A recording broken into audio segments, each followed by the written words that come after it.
whether you are selling cars, you are selling produce, you've got to start with a plan.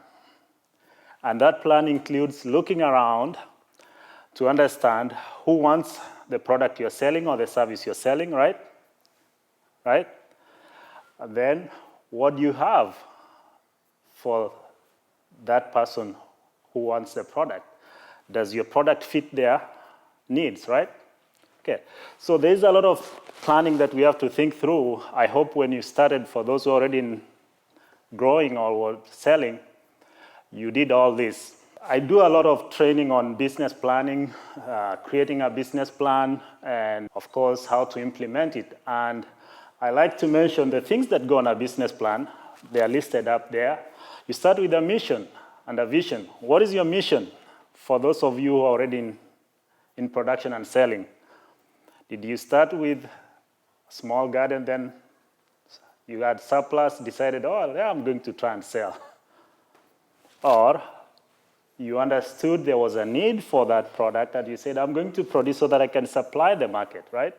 So that is always very important, I think, when you are trying to sell to someone. Be clear on what your mission is, because you're going to repeat that over and over again to the listener, and the listener is your buyer, right?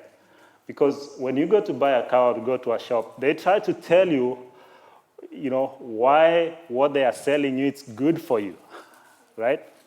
And that's what we often miss as produce growers. I want to use produce growers because I also talk to animal raisers and all that. We miss to tell people why our products are good, and that's why we're having this challenge of nobody wants to eat fresh produce. Nobody wants to associate with going to grow, because we're not repeating our story and being clear about the good side of what we have. So having a mission is very important. Then create goals, smart goals. Then production operations, we have gone about this. When you're creating a business plan or a plan for your production to sell to the market, you've got to have your production operations worked out, figure out how you're going to start from getting your seedlings, getting your beds prepared, how you're going to control weeds and all that, what equipments you need, all those things need to go in. Then what is your target market? Who are you going to sell this to? You need to be clear about where the market is. Often people start with, they have the product, then they are looking for the market, which is wrong, right? We want to start from, understand there is a market where you're taking the product to, right? Okay. And then think of growth and expansion. We all want to get more, right? I mean, there's always inflation. Cost of living keeps getting higher and higher. So with that, of course, it requires that we have to increase our production capacity. And that means if you are growing your land or your property or your garden, you've got to increase your production quantities, right? Then there's the financial forecast, which a lot of times is forgotten. We start because we kind of started with whatever was little around the farm, what I could land my hands on, and then all of a sudden you don't have enough to even support the whole process of harvest and delivering to the market, or cooling or storage of the produce. Then you're hung up, and then of course it just dies a natural death, right? So SMART goals, quickly, it's an acronym that stands for having specific, something that tells you what exactly you want to do. And then measurable, clearly defines your goals. And then attainable, there should be goals that you can outline you are able to attain within a certain time. And then relevant, do your goals relate to your mission? Don't put goals that don't relate to your mission. If you are trying to sell healthy food, right, how do you prepare your soils? How do you prepare your transportation equipment to get all that produce so that it's delivered to the market being healthy, right? Time bound, how long will it take you to reach your goals? I mean, growing cycles, we have about 8 months to work with. Now, you should be able to confine your goals within that time period you are given by nature. Things you need land, buildings, facilities. If you're doing any value addition on farm, equipment and machinery, then materials and supplies. Decide on type of production practice you want to do. If you're going to go organic or conventional or call it chemical-free, there are so many themes that people define around how you want to produce. But be clear how you want to produce. So you are able to tell whoever is buying from you, this is all naturally produced, this is all chemical-free produced, or this is organically produced, or this is conventional. So decide on that, and of course that comes with implications on your equipment. What quantities you want to produce. Don't produce too much that you cannot sell or you cannot consume, right? And then when will you produce? Some stuff, depending on the weather, you can only grow them within a certain time. Of course, we now have season extenders, but using greenhouses and hoop houses and all that, they can help. But if you're growing out in the open, there are things you cannot practically just grow a season like now, right? When is produce ready for sale? If you are selling to a market, you also want to bring produce to the market when it can be bought. There are things that maybe people expect around summertime, things like watermelons, right? People want them. You don't want to have them too late when they're off season and then nobody wants them. Regulatory conditions, those are just part of us complying to regulations, whether be it around soil conservation, around environmental water management, safety, both for products and for yourself as or people working with you. Those are important. Then inspections, looking at your production facilities, are they compliant? Are they able to meet the required standards? If it's OSHA rules, we need to follow, FISMA, right? All those, are they compliant? Then do what we call a SWOT analysis. SWOT analysis, basically, you're asking yourself, what are my strengths as I'm going into this? What are my weaknesses?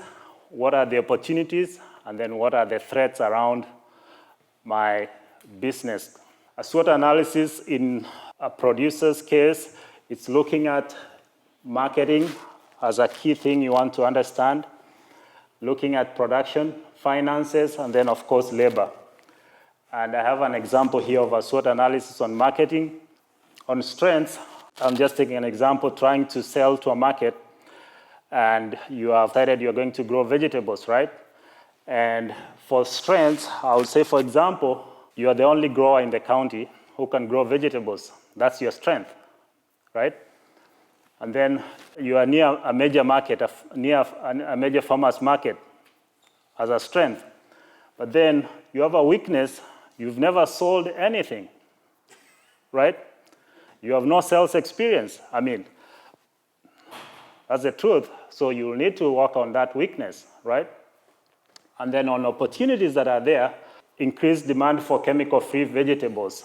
I mean, right now, society is more trending towards, we want everything that is naturally raised, chemical-free. So there is opportunity there. Can you grow for that, right? Then growing population. If you live in a place, maybe your population is growing, a town is coming up, there are more people moving in, that's an opportunity. Then you think of forming things like a CSA. Can a CSA be something you want to put around there? Or maybe think of supplying to a school district, getting produce to a school kitchen. Then threats, extreme weather conditions. Of course, they limit growing season, right? Now, out of these 2 points on the left here, they are more from personal side. Strengths and weaknesses, they are more from personal side. On the right, those are more external. So which are easier to control? Are they personal or external? Personal, okay? So if you're the only grower in the county, then of course, that means you're existing one among the few in this world. So you should make the most from what you have, right?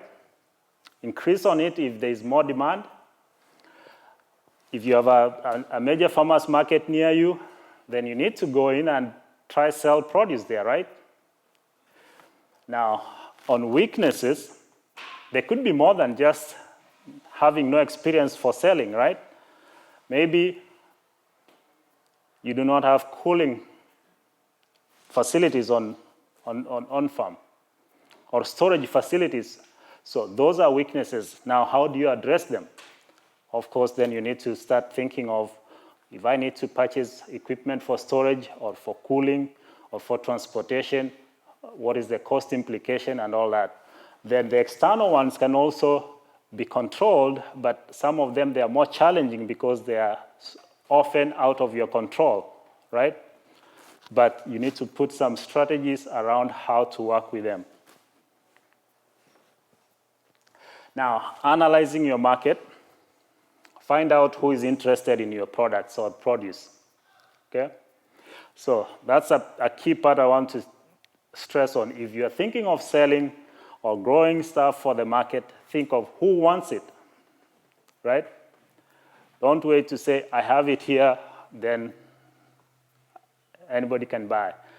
Then we end up all flooding the market. Then we have disappointed growers. There's not a good market, or there's nobody who wants our stuff. Look back at your mission, going with your mission. Does your mission fit? Do your customers match with your mission? Or does your mission match with your ideal customers? Vice versa. Figure out what the community demographics and how they fit into your mission. If we live like down here, I live up in Cleveland County, and when I'm looking at farmers who are trying to sell at the Norman market, right? I keep telling them there is a growing population there that is untapped, and that is the college population that the market is not being able to tap into. Well, one is the location of the market where it is. Now, what does the market need to do to attract the students to come? Maybe they need to figure out, can we get a bus maybe to go and bring students to the market on market days? Now, also look at your demographics. What is your demographic like? Is it maybe elderly people or middle-aged people or young families? You know, that's who you want to produce for. If they are college students, you probably want to get them food that they can cook fast, right? And also food that they can easily store because they don't have a lot of storage space, right? This is a little bit of a busy slide here, trying to assess the market environment. Assessing the community for your market is looking at, is your community interested in fresh produce, right? Where is the demand for the produce? Is there demand? Then what types of products, production methods are they interested in? Like I said earlier, some could be interested to only buy from somebody who raises produce chemical-free, or maybe they are okay with conventional, right? So understand the demographics, your market environment, sorry. What are the peak times for customer traffic or demand? When do you have the most traffic or the most demand for produce? For example, using Norman as a community, college community, when is the most demand there? It's during when college is open, right? So if it's outside college season, then of course you don't want to have so much produce that you cannot sell, right? What are the demographics of those who are interested? Like I said earlier, are they elderly people, middle-aged, people with families, children, and all that? Then what type of marketing outreach will be effective to help you reach that market or to the target market? Farmers, mostly they say, I'll bring it to the market or farmers market and people will come and find me and buy. No, we need to approach with a marketing approach, really talking about your product, reach out to people. And I know farmers are not necessarily salespeople. They didn't start as salespeople, and that's never their niche. But if you want to make money, you've got to sell. And to sell is to tell people about their product. Assessing your capacity as a farmer, where do you get your supplies from? Like we have Leon here. What essential resources do you need? Do you have time? Do you have the finances? Are you able to produce enough for the market? And then where will you have gaps in product diversity? Often, we start from our point of strength, growing things that we know we can grow well, right? But then that's not all that the market wants. Maybe if you grow very good lettuce and the market also wants some tomatoes, can you cover that gap of not having tomatoes with working with another farmer maybe who has tomatoes to come with you, so you put on a stand or put in a basket to supply? You know, that helps you think through all that. This is just to help you a little bit to analyze the market. It's a tool that I provide, or a service that I provide. If you're not able to tell the demographics of your community or your target market, we have tools. If I have a zip code for your area, I can pull out the population density, break it down by income, by age, by gender, and all that. That helps you to start thinking through who is your true target market. So when you're trying to sell, you're able to maximize your time and resources on talking to the right people. It gives you an idea of trying to break out your demographics. Like here it shows people who are under age 18, midtown singles, total population in an area. So all that, like in Sulphur here, if I have a zip code, we can generate those kind of reports and help you to see what the demographics look like. Now, possible markets to consider outside just the farmers markets. There are many I've listed there. There's school kitchens you can think of, selling through distributors, restaurants, CSAs.